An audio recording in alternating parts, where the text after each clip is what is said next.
नमस्कार। आज हम एक बहुत ही अहम सवाल पर गौर कर रहे हैं। ये जो नई नई बीमारियां आ रही हैं, ये आखिर आ कहाँ से रही हैं और इनसे कैसे निपटा जाए। हाँ, ये सवाल आजकल बहुत मौजू है। हमारे पास नए रोगों से निपटने का उपाय नाम से कुछ लेख हैं, कुछ दस्तावेज हैं। तो आज कोशिश रहेगी कि इनमें जो मुख्य बातें हैं उनको जरा टटोलें, समझें। बिल्कुल, देखते हैं इनमें क्या खास नुक्ते उठाए गए हैं। तो चलिए शुरू करते हैं।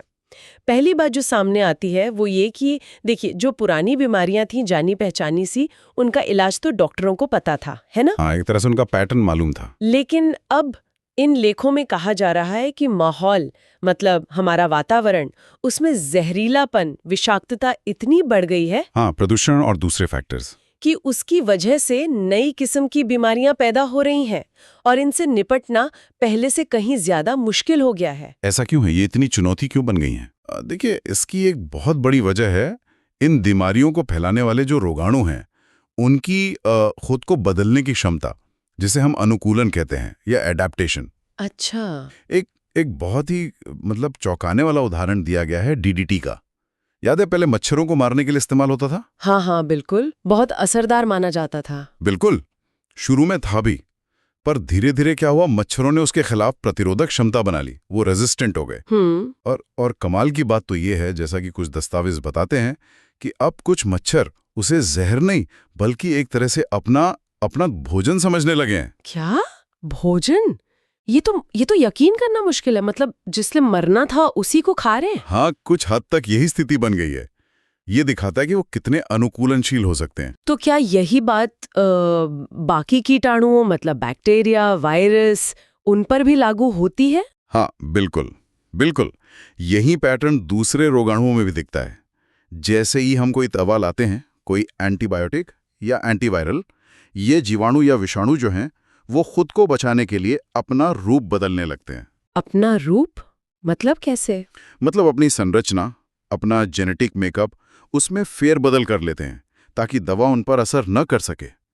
लेखों में इसे बड़ी अच्छी तरह समझाया गया है।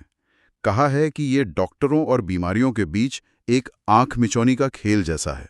आंख मिचौनी का खेल? हाँ, ये तो सही उपमा है। डॉक्टर इलाज ढूंढते हैं और रोगाणु वो बचने का नया रास्ता निकाल लेते हैं।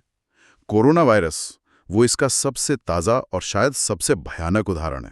हाँ, कोरोना ने तो वाकई सब कुछ बदल दिया। कैसे उसने अपना रूप बदला, ज्यादा संक्रामक, ज्यादा खतरनाक बना और पूरी दुनिया में कैसी दहशत फैला दी, क्योंकि शुरू में किसी के पास उसका कोई पक्का इलाज था ही नहीं। सही बात है। और ये भी हम देखते हैं ना कि ये नई बीमारियों का आना जैसे एक सिलसिला सा बन गया है, फैशन की तरह। हाँ, कह सकते हैं। कभी सुनते हैं फलाने इलाके में काला बुखार फैल गया, कभी डेंगू का प्रकोप बढ़ जाता है, फिर एकदम से भागदौड़ मचती है इलाज के लिए, रिसर्च होती है।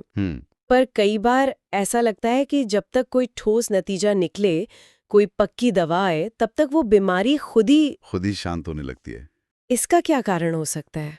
हाँ, ये भी एक दिलचस्प पहलू है। और यहाँ पे ना एक बहुत ही अनोखा, थोड़ा अलग सा विचार सामने आता है। कुछ जानकारों का ऐसा मानना है कि ये जो बीमारी का शांत होना है, हाँ, ये शायद इसलिए होता है क्योंकि समय के साथ वो जो विषाणु या जीवाणु हैं और हमारा शरीर, मानव शरीर, इनके बीच एक तरह का तालमेल बैठ जाता है। तालमेल मतलब समझौता? हाँ, कह सकते हैं, एक तरह का समझौता। इसकी तुलना ऐसे की गई है जैसे पुराने जमाने में दुश्मन कबीले होते थे, लड़ते लड़ते थक जाते थे। अच्छा। और फिर एक दूसरे के साथ शांति से रहना सीख लेते थे। हो सकता है कि विषाणु धीरे धीरे अपनी वो मारक क्षमता कम कर दे और शरीर भी उसके साथ एडजस्ट करना सीख ले। अरे वाह, ये तो बिल्कुल ही अलग नजरिया है। मतलब लड़ाई हमेशा नहीं चलती, एक संतुलन बन जाता है। हाँ, एक संभावना ये भी है। तो क्या इसका मतलब ये हुआ कि जैसे कोरोना आज इतना डरावना है, हो सकता है भविष्य में वो कम खतरनाक हो जाए, एक आम बीमारी जैसा? इसकी संभावना बिल्कुल जताई गई है। कौन जाने, शायद भविष्य में कोरोना या ऐसी ही नई बीमारियां बस एक सामान्य सर्दी जुकाम की तरह रह जाएं। और एक और बहुत महत्वपूर्ण दिशा जिसकी तरफ ये लेख इशारा करते हैं, वो है हमारी पारंपरिक चिकित्सा पद्धतियां, खासकर आयुर्वेद। आयुर्वेद? अच्छा, उसका क्या जिक्र है? आयुर्वेद का जो मूल सिद्धांत है कि प्रकृति में ही हर रोग का उपचार मौजूद है, बस हमें उसे खोजने समझने की जरूरत है, गहन शोध की जरूरत है। सही बात है। तो हो सकता है कि भविष्य के जो इलाज हैं वो हमें इन लैब में बनी दवाओं के बजाय जंगलों में, जड़ी बूटियों में मिले, वनौषधियों में। वो ये है कि एक तरफ तो बीमारियां बदल रही हैं, ज्यादा मजबूत हो रही हैं दवाओं के खिलाफ। हाँ, वो चुनौती तो है ही।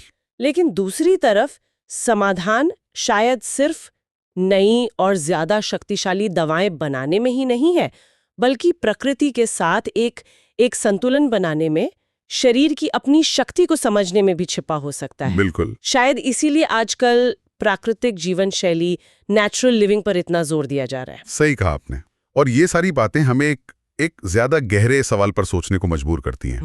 क्या सवाल? कि अगर ये समझौता या संतुलन वाली बात में कुछ सच्चाई है, तो क्या हमें इन रोगाणुओं को सिर्फ और सिर्फ दुश्मन मानकर उन्हें खत्म करने की जो हमारी सोच है, उसे बदलने की जरूरत है? अच्छा, मतलब उनके साथ हमारे रिश्ते को किसी और तरह से देखें? हाँ, क्या उनके साथ हमारे इस लंबे रिश्ते को किसी और नजरिए से देखने की जरूरत है?